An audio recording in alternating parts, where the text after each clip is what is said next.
How to share ngl.link on WhatsApp. Hi everyone, this is Max. I hope you are doing great, so let's start without wasting time. First of all, open up ngl application.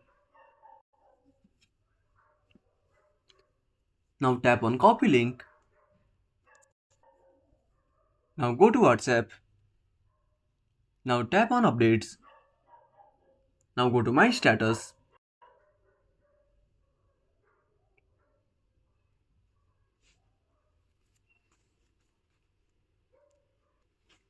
Now select any plain background. Tap on next. Tap on text. Paste a link. Tap on done. And tap on share. Now click on send. So that's it. If you found this video helpful, smash that like button and subscribe our channel for more awesome content. Have a burning question or want to search the topic? Drop down a comment below. This is Max signing off until next time.